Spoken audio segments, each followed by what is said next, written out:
Assalamualaikum warahmatullahi wabarakatuh. Nalki marrah ma'i ma'aman ma'a Ustaz Faizal. Bismillahirrahmanirrahim. Anak-anak, hari ini kita akan belajar akhlak terpuji. Apa sih akhlak terpuji? Akhlak terpuji ini banyak macamnya, anak-anak. Sekarang kita akan belajar 4 akhlak terpuji yang patut kita lakukan.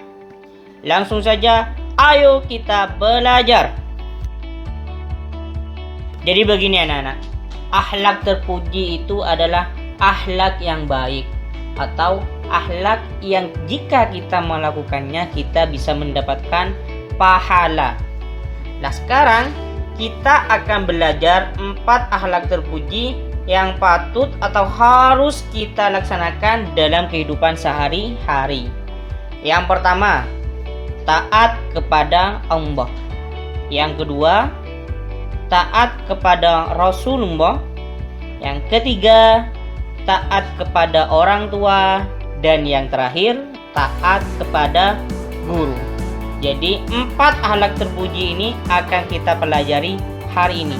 Bagaimana sih taat kepada Allah, bagaimana sih taat kepada Rasulullah, dan juga orang tua, juga kepada guru.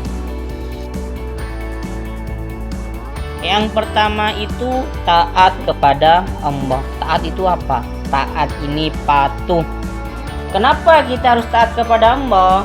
Karena Allah adalah Tuhan yang menciptakan kita, Tuhan yang wajib kita sembah.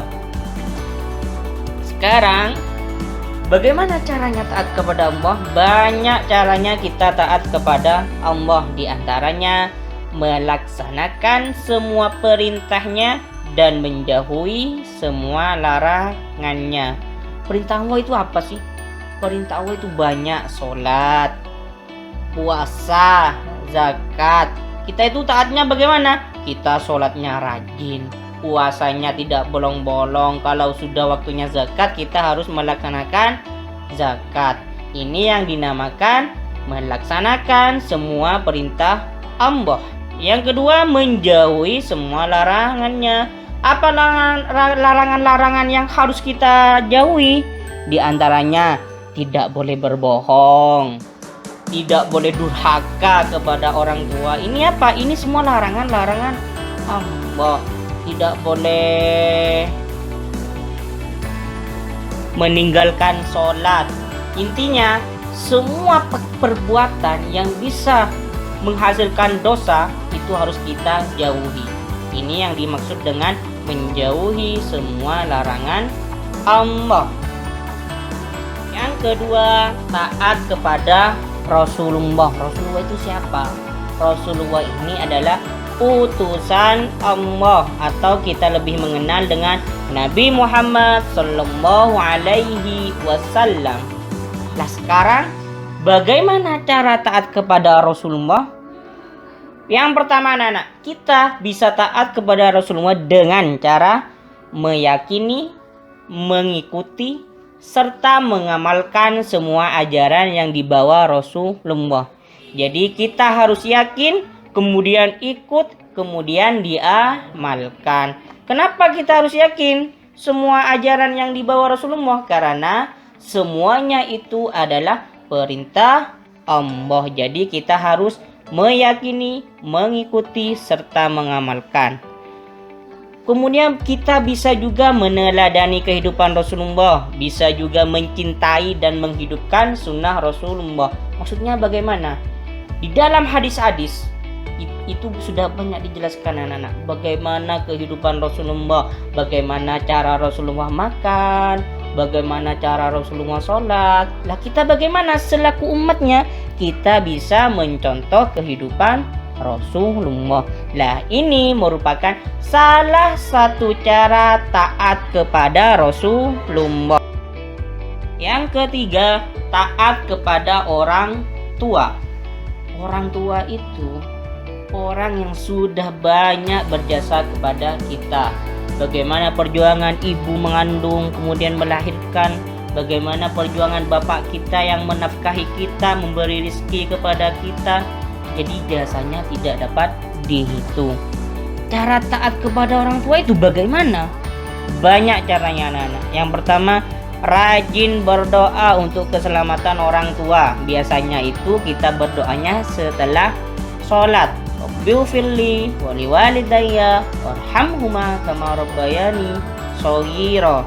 Kalaupun tidak hafal doa dalam bentuk bahasa Arab, anak-anak bisa berdoa dalam bahasa Indonesia. Intinya mendoakan ayah ibu untuk keselamatannya. Cara taat yang lain, kita menuruti perintahnya selama tidak bertentangan dengan agama.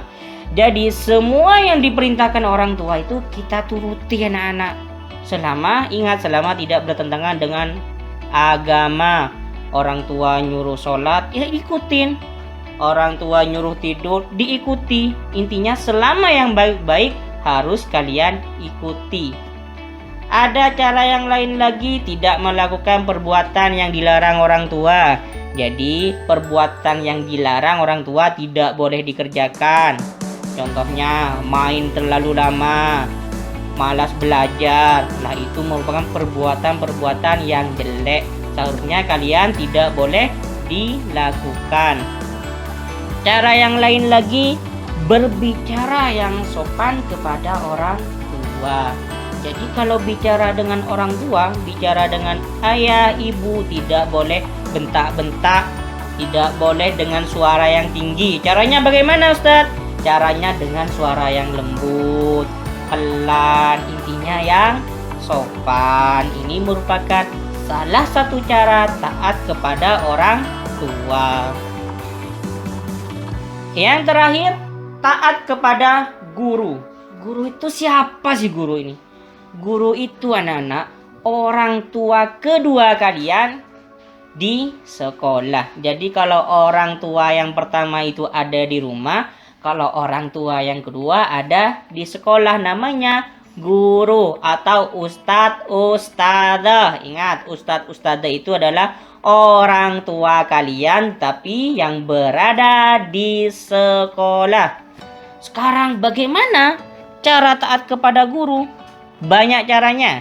Di antaranya sopan santun, memberi salam, menjabat tangannya, bertemu dengan guru itu dengan wajah tersenyum, jangan merengut-merengut, tidak boleh marah-marah kalau ketemu dengan guru. Cara yang lain lagi, menghargai, mendengarkan semua perkataan guru. Kalau guru menjelaskan, menerangkan di kelas, tidak boleh ada yang bicara, tidak boleh ada yang mengantuk, tidak boleh ada yang bermain sendiri. Ini yang namanya menghargai. Dan juga tugasnya dikerjakan, tidak boleh ada tugas yang dilupakan, apalagi malas mengerjakan tugas. Kalau malas mengerjakan tugas itu artinya tidak menghargai guru. Yang terakhir, patuh. Patuh ini apa sih sebenarnya? Patuh itu mematuhi segala nasihat dan menjauhi segala yang dilarang oleh guru. Jadi apa yang dikatakan guru, kalau itu baik harus dilaksanakan, dan apa yang dilarang guru itu dijauhi. Jadi anak-anak, ini semuanya salah satu cara kita taat kepada guru. Alhamdulillah anak-anak, tadi kita sudah belajar 4 jenis akhlak terpuji. Insya Allah kalau kita sudah melaksanakan 4 akhlak terpuji ini, kita akan menjadi anak yang baik, anak yang soleh, anak yang solehah, yang nantinya bisa bertemu dengan malaikat Ridwan. Di mana? Di surga. Alhamdulillah, semoga ilmu yang kita dapatkan hari ini bermanfaat dan barokah. Assalamualaikum warahmatullahi wabarakatuh.